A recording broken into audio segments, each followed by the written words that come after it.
प्यारे मित्रों, स्वागत है आज की एक नई वीडियो में। दोस्तों, आज की इस वीडियो में आपको गरुड़ ध्वज नाटक का एकदम सिंपल सा सारांश बताने वाला हूं। ये सारांश मैंने इतना सिंपल बनाया है दोस्तों कि अगर आप इसे 2 बार वीडियो को अच्छे से देख लेते हैं और लिखते हैं 1-2 बार तो आपको ये अच्छे तरीके से याद हो जाएगा। तो चलिए बिना देरी के वीडियो को शुरू करते हैं। पूरा आपको बताते हैं कि सारांश एग्जाम में कैसे लिखना है। प्रथम अंक, द्वितीय अंक, तृतीय अंक, यानी जितना भी इसका सारांश है पूरा अच्छे से मैंने लिखा है। अलग अलग अंक का अच्छे तरीके से आपको बताऊंगा, ठीक है ना। तो चलिए बिना देरी के वीडियो को शुरू करते हैं और आपको अच्छे से समझाते हैं। तो देखिए, सबसे पहले आपको लिखना है दोस्तों कि लक्ष्मी नारायण मिश्र द्वारा लिखित गरुड़ ध्वज नाटक एक ऐतिहासिक नाटक है। अब देखो, ऐतिहासिक नाटक है तो इसका मतलब है कि ये प्राचीन भारतीय इतिहास या कहीं के इतिहास से कनेक्टेड है, ठीक है ना, यानी इतिहास रिलेटेड इसमें बातें होंगी। इस नाटक का सारांश इस प्रकार है।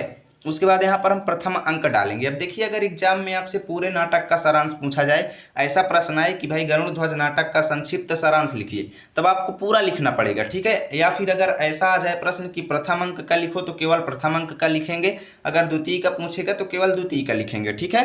तो यहाँ पर देखिए, अब आपको प्रथम अंक हेडिंग डालना है और इसमें लिखना है कि नाटक के इस अंक में विदिशा में, अब विदिशा क्या है, देखो एक जगह का नाम है, ठीक है ना। विदिशा में घटित घटनाओं का वर्णन है। विक्रमित्र विदिशा के राजा थे, ठीक है ना, परंतु वह स्वयं को सेनापति संबोधित करवाते हैं। क्यों? क्योंकि अगर उनको कोई महाराज कह देता था ना तो बहुत ज़्यादा गुस्सा हो जाते थे, जबकि वहाँ के राजा थे, ठीक है ना। वो अपने पुरानी जो है, अपने पूर्वजों का जो है, उनके द्वारा चलाए गए नियमों का पालन कर रहे थे और इस वजह से वो स्वयं को सेनापति कहलवाते थे, ठीक है। महाराज कहने वाले को सजा दी जाती थी।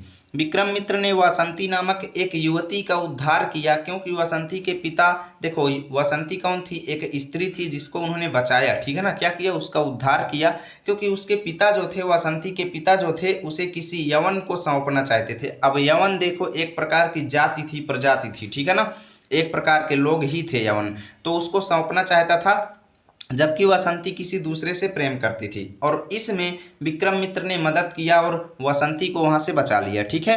इसी समय विक्रमित्र को सूचना मिलती है कि एक यवन श्रेष्ठी की कन्या कौमुदी का देवभूति ने अपहरण कर लिया है, ठीक है ना। देवभूति ने, ये देवभूति एक सेनापति था जो कि काशी में रहता था, ठीक है ना। तो देवभूति ने अपहरण कर लिया है और उसे काशी ले गया है। तो विक्रमित्र कालिदास को काशी पर आक्रमण करने की आज्ञा दे देते हैं। अब देखिए, कालिदास विक्रमित्र के यहाँ रहने वाला एक नौकर था, ठीक है ना, ऐसे आप कह सकते हो। और कालिदास क्या करता है, काशी पर जाने की पूरी तैयारी कर देता है और यहाँ से नाटक का प्रथम अंक आपका फिनिश हो जाता है, ठीक है। तो इसका स्क्रीनशॉट ले लो, ऐसे एग्जाम में लिख देना। अब द्वितीय अंक देख लीजिए। तो देखो, इस अंक में 2 प्रमुख घटनाओं का वर्णन है।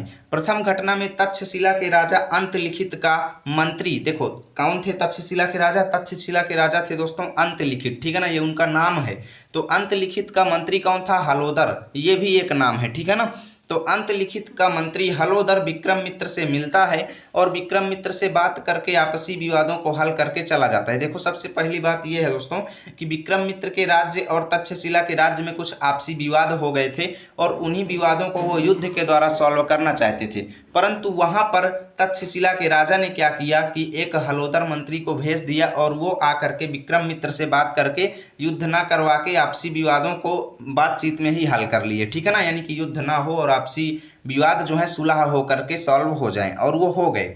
तो द्वितीय घटना में कालिदास द्वारा देवभूति तथा काशी नरेश को बंदी बनाकर विदिशा लाने का वर्णन है। यानी कालिदास जब वहां पर गए थे देवभूति को पकड़ने के लिए और वहां पर आक्रमण करने के लिए, क्योंकि उसने कौमुदी को पकड़ करके ले गया था, ठीक है ना, देवभूति। तो वहां पर उन्होंने देवभूति और काशी नरेश को बंदी बना करके विदिशा ले आया, ठीक है ना। और इसी अंक में वासंती कालिदास का स्वागत पुष्पमाला डालकर करती है, ठीक है। यहाँ से आपका द्वितीय सर्ग समाप्त होगा। अब लिखेंगे तृतीय अंक। इसमें लिखेंगे कि इस अंक में विषमशील के नेतृत्व में, विषमशील कौन है अभी आगे आपको पता चल जाएगा, ठीक है।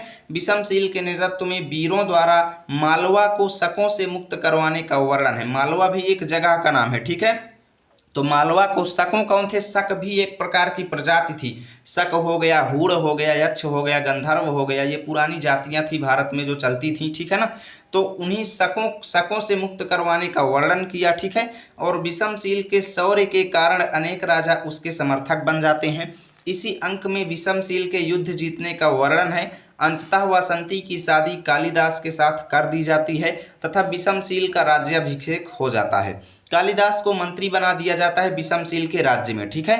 तथा विषमशील का नाम बदल करके विक्रमादित्य रख दिया जाता है और यहाँ से यह नाटक आपका समाप्त हो जाता है। तो तृतीय अंक का आप लोग स्क्रीनशॉट ले लो।